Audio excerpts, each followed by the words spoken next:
Hello everyone, and thank you for checking out my video.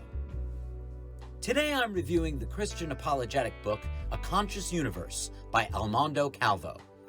My purposes in doing this are threefold: to engage in dialogue with Mr. Calvo and his community, to have a friendly, respectful debate, and to get a $50 gift card.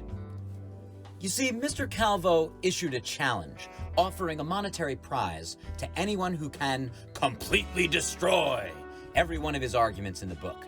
I'm gonna put up maybe a $50 gift card, Amazon gift card, okay? For anybody who can completely destroy every argument in every chapter of my book. This video is my humble attempt to rise to the challenge and claim the prize. Now, Mr. Calvo was not very specific about how to complete this challenge. He says I have to completely destroy the arguments. But how do we know if an argument has been completely destroyed? To destroy means to put an end to the existence of something by damaging or attacking it. Now, I can attack an argument, in a figurative sense, of course, but will that put an end to its existence? The word used more often in philosophy is refute. To refute is to prove something wrong by argument or evidence. That's really more my speed. So I will try to prove Calvo's argument wrong using facts and reason. One more set of terms to define. An argument is a reason or set of reasons given with the aim of persuading others. This is distinct from an assertion, which is just a statement of fact or belief. Many of Calvo's points are assertions rather than arguments, especially in the earlier chapters. For instance, when he says that atheists aren't being honest about what they believe, can he prove that? Can he provide any type of evidence? When he simply makes assertions and does not provide any evidence or explanation, there's nothing there for me to refute, let alone destroy. I will point out some of these, but I may not always give a substantive response. Before we get started, you may be wondering what I believe. I'm agnostic with regard to the ultimate nature of reality. I don't know the source of time, space, and being, and I don't think anyone else knows either. Human civilization has come up with a lot of stories about this. One God, many gods, everything is a spirit, everything is God. And in my view, all of these stories come from the imagination. So the way I think about the God of Judaism, Christianity, and Islam is essentially the same way you probably think about the Greek gods or the Norse gods. I don't say I can disprove them, but I don't believe in them either. By the way, that doesn't mean I think these stories are bad, or that there's no wisdom in them. I think the ancient Greek stories are fascinating. They're imaginative, they're exciting, and often the message behind them can be very deep and very wise. But I don't go to them for information about how the world was made, or where we go when we die, and I generally regard the Bible the same way. So let's get started. On page 3, Mr. Calvo writes, "Notice how every word on this page is set up. The order of the letters creates what we know to be as words. They seem to present a formula, which we can logically understand. They seem to demonstrate a pattern that we recognize as something that makes sense and correlates with our systematic reality. One would have to assume, in order for these things to properly correspond with the human mind, logically, there would have to be some necessity of an external source by which we are capable of receiving and knowing what aligns with truth, logic, and order. How could you read the words on this page without some sort of immaterial guidance, mind, or standard of intelligence, consciousness?" This section seems to be asking, how can there be language? Well, many animals, including humans, communicate through sounds and gestures. This has an adaptive advantage because it allows us to show each other where the food is or when danger is approaching. Animals that can exchange information are more likely to survive, so that's an ability that we've evolved. Humans developed systems for communicating without sounds or gestures by writing down symbols, and our society agrees on a set of symbols that are passed down through our culture. So there's no mystery as to how you can write things down and I can read it. We've both been trained to interpret these symbols. No third party needs to give us any guidance. We don't need a divine standard. The standard is provided by the alphabet and the dictionary. So are you saying it's amazing that we can do this? It is kind of amazing, but we're not confused about how it works. Maybe you're dissatisfied with the scientific explanation. Well, fine. But that's not an argument for God. You perceive a problem, but you haven't proven there is one. You've proposed a solution, but you haven't shown that your solution is the only one or the best one. On page 4, Calvo goes on, Today's society does not accept logic. Rather, they accept anything else that does not include God. No matter how illogical or unrealistic their arguments sound, they are quick to grab and go with it. But what if today's culture was honest? What if today's society accepted the evidence where it led? Would we be so hardened to accept the possibility of a creator? The problem is that most of the culture today does not want a God to exist. The idea of God itself bothers them. You see, the problem isn't God. The problem is their hearts. So, first of all, no. You don't know me, you don't know my heart, and you're not qualified to say what my problem is. The idea of God doesn't bother me. I'll accept a logical argument, but you haven't offered one.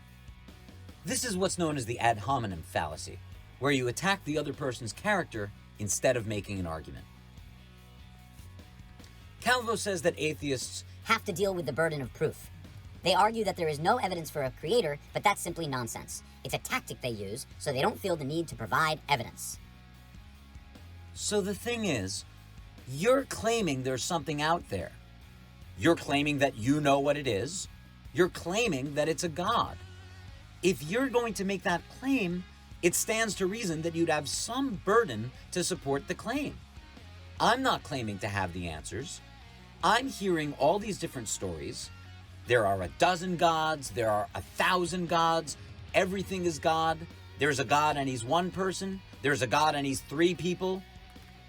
I'm saying I'm not convinced that any of these people know what they're talking about.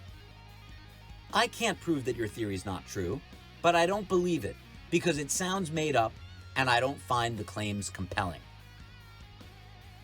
This point is also not an argument. On page 5, Mr. Calvo gives a definition for the Big Bang Theory, and then he comments, Scientifically, we have come to a conclusion that the universe indeed had a beginning. But why is it that we stop there? What prevents us from going a bit further back to discover what actually caused the universe to exist? I believe it's the fear of a godlike being. No, what prevents us from going a bit further back is the lack of any evidence. You can't time travel or rewind the tape. You can't just go further back. Do you think we have the choice to just know things because we feel like it? I guess that's what your argument comes down to. You want the universe to be explained, so you're just deciding it must be an all-knowing, all-powerful, invisible, omnipresent spirit. But that's not how reality works. When you have a question, like where does life come from? Where does morality come from? You don't get to just make up an answer and then know that it's true because you said so. When you don't know, it's acceptable to be honest and say, I don't know. But you're faulting science for doing this. You're asking science to be more arrogant, not more humble. Mr. Calvo says, If the universe had a beginning, the only logical possibility would be that the universe was caused by a source that transcends the universe itself. A universe that consists of logic, order, design, truth, consciousness, morality, time, space, matter, emotions, thoughts, minds, and every other immaterial value that exists. Something had to bring about these things. These values could not have risen on their own. Once again, you are just asserting that you need God to have these things. By giving this list, you suggest there are arguments for why all these things come from God. But where's the argument? I mean, you are referencing some classical arguments for God. When you mention logic, truth, thoughts, and mind, you're implying an argument from reason. You mention order and design, implying there must be a designer. You reference the moral argument, and time, space, and matter would seem to require a cosmological argument. But in this chapter, at least, you don't actually make any of these arguments. You're just pointing at a bunch of things and saying, where did that come from? Where did that come from? A few quick thoughts, though. Regarding emotions, it seems clear enough to me that these develop through evolution. We see that animals have responses that indicate fear, anger, desire, and so on. These may be less complex than human emotions, but we can see how our emotions develop from these responses. Same with human thought. Animals make all sorts of calculations when they're finding food or avoiding predators. It's clear how some of the more sophisticated abilities in humans, like reason and logic, develop from this basic ability to calculate.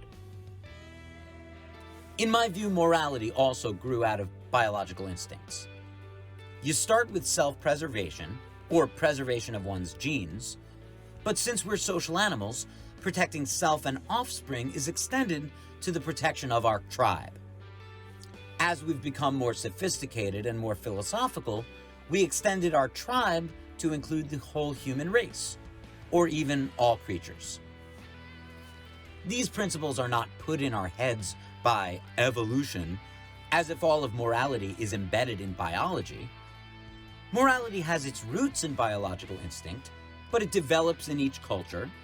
Civilizations come up with their own local customs and rules, so that some moral ideas are more universal, and some are more parochial.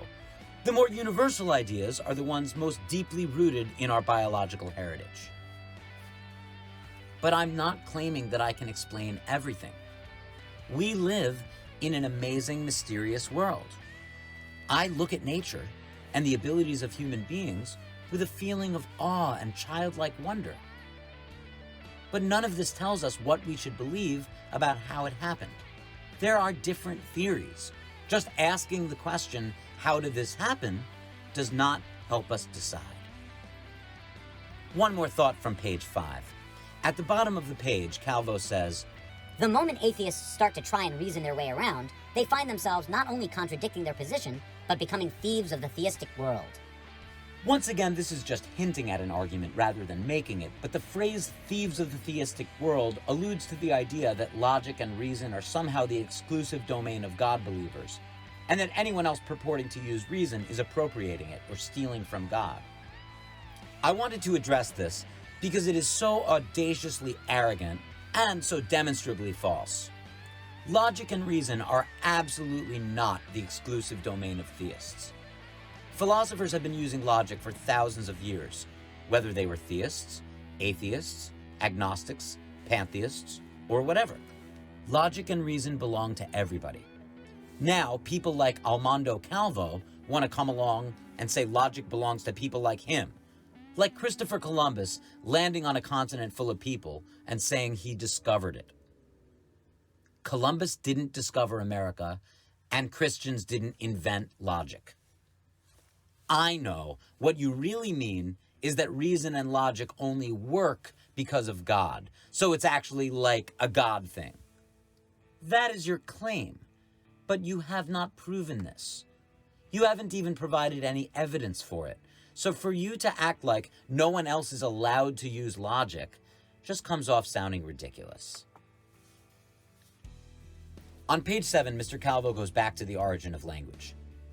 How do our minds recognize certain patterns of words and numbers? How come we only respond to logical truths and order? Who and what determines this pattern? Is it evolution? Again, language works because civilizations develop symbols that we share. Our biology gives us the capacity for language, but it doesn't give us the symbols. Those are developed by culture. You seem confused about what evolution means. It isn't like a god. It isn't something that gives us our ideas, values, and beliefs. Rather, we developed minds that are capable of forming ideas. and passing them down through cultural traditions. So it isn't handed to us by God or evolution, it's developed by us. Next, Calvo says, in order to make the assumption that there is absolutely no evidence for God's existence, there would have to be evidence for God's existence. what? In order to recognize that something has no evidence, you would have to first acknowledge the idea of the claim. You would then have to understand where the claim came from and how it arose. Lastly, you would then have to refute every argument that supports the claim in order to know if the evidence is there or not. We also have evidence that seems to support the claim, making it irrefutable until proven otherwise. So, okay, where did the idea of God come from? In my view, it came from people trying to understand this weird, confusing world.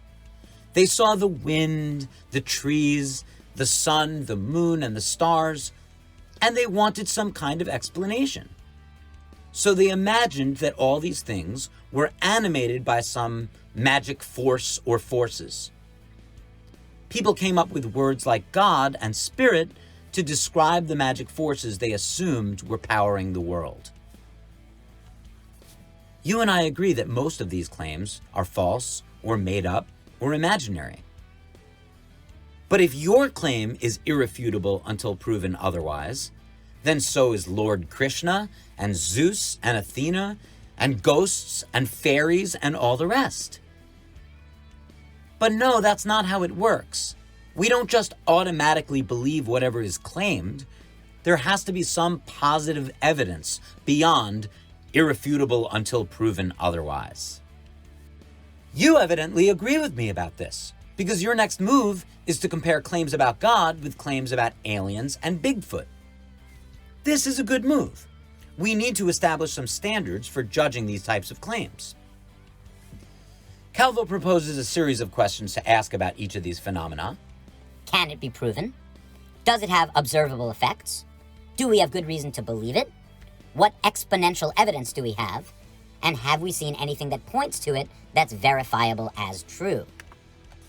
So I think these are pretty good questions, but I'd like to propose a few changes. The first question here is, can it be proven? But we can't decide if something's proven until we looked at the evidence. So I'm going to make evidence the first question. Next, I don't know what exponential evidence is. I Googled it, but I couldn't find anyone else using this phrase. I couldn't find a definition. So I'm just going to cross out exponential and say evidence. Next, looking at the effects is a specific type of evidence. So I'm just going to put that in the evidence section. Same for, is there anything that we can verify? So then after we look at all the different types of evidence, we can decide if something is proven. But absolute proof is a very tough standard. So even if something is not proven, there still might be good reason to believe it. So that question can be last on the list. So let's talk about aliens. Mr. Calvo says there's not strong enough evidence to support the alien theory, and I basically agree. There is some evidence. Some people think they saw spaceships, and some people say they experienced alien abductions, so we can say there is testimonial evidence, but maybe not physical evidence? Are there effects of alien life forms? I guess some people would say crop circles count as effects, but again, I'm not sure aliens are the best hypothesis to explain them. Can anything about aliens be verified as true? I'd say no. So I would agree with Mr. Calvo that alien life can't be proven, and we don't have good enough reason to believe it. Note that none of this is proof against the existence of aliens. There may be no good evidence, but it can't be definitively ruled out. That's why it's unreasonable for the skeptic to have the burden of disproving the hypothesis. The burden of proof has to be on the person making the positive claim. Now, this is the weird part. After arguing, correctly in my view, that there is no good evidence for aliens, Mr. Calvo goes on to say that they exist, except that they're not aliens, they're evil spirits in disguise. We believe aliens to be fallen angels or demons. We don't believe the traditional view of aliens, But as far as demons and wicked spirits disguising themselves as what we may call aliens, we confirm that these are nothing more than demonic spirits and creatures. So he has just established criteria to determine if something is likely to exist. And he thinks he's shown that aliens do not meet the criteria. And then, without missing a beat, he says he believes in them anyway, as long as the story is revised to fit his religious narrative. Next up is Bigfoot. Is there evidence? No. Can we prove it? No. Do we have good reason to believe it? No. But, I mean, it's very clear now that these steps don't really mean anything to Mr. Calvo. There may be no evidence, but if Bigfoot were in the Bible, you bet he'd believe it. Evidence be damned. Finally, we get to the questions about God. In terms of evidence, Calvo writes, Many observational sciences and archaeological proofs point to God's existence. History also has led even the most hardcore atheist to reconsider the evidence and conclude the validity of the resurrection of Jesus, pointing them to God. So you're asserting here that there are scientific and archaeological proofs, but you do not provide these proofs, so there is nothing for me to refute. Likewise, you claim that the evidence is such that even the most hardcore atheist has to reconsider. Okay, who are these atheists? And what allegedly is leading them to reconsider? As for the effects of God, Calvo says, The most well-known effect of God is the existence of the universe. Okay, we understand that the universe exists, but you have to show that this is evidence for God. And regarding what can be verified? Not only do we have physical evidence for the history of Jesus' resurrection, Bible, archaeological findings, and historical resources, but we have extraordinary evidence that verifies God's being. We see creation. We see order and design. We see objective moral values. We know that these things come from a power higher than ourselves. So if you want to argue for the resurrection and provide the evidence, I will be happy to debate that with you. No evidence is offered here, so no refutation is required. And again, you're listing these arguments, cosmological, design, moral argument, but you're just listing rather than arguing. Predictably, based on this summary of the evidence, Calvo concludes that God is proven. Of course, this all depends on Calvo coming up with the scientific, archaeological evidence he promised, or fleshing out the arguments he has so far only hinted at. We're getting close to the end of the chapter. Mr. Calvo goes into the familiar rhetoric about the universe coming from nothing. Nothing can come from nothing. All I can say is, I don't say the universe came from nothing. Maybe space and time and matter and energy always existed. Maybe they had a different form before the Big Bang. Maybe they came from another universe. Maybe they came from a magical universe of spirits. And yes, maybe God. But why should I believe that explanation rather than any other? What's the reason? What's the evidence? Where is your argument? Calvo ends the chapter with yet another list of things that allegedly couldn't exist without God. Moral absolutes, absolute truth, life, intelligence, mathematical truth, human emotions, mind, the idea of God itself. For the last time, you're just asserting that only God could be responsible for these things. Why? Where is the argument? Why couldn't these things develop naturally? And even if we assume they can't, how does that get us to God? Can't we just say we don't know where some of these things come from? It's true that if you ask questions all day, you're going to stumble onto some questions that I can't answer, that nobody can answer. That doesn't entitle you to just make up the answer that you like. Our lack of understanding of these things does not constitute evidence for God. Okay, so it took me a while to go through chapter 1 because this chapter is a very broad overview of the ideas in the whole book. I'm expecting that going forward, I'll be able to go through the chapters more quickly. At least, I hope so. For now, thanks so much for watching this very long video. Do you think I refuted all the arguments in the chapter? Let me know in the comments.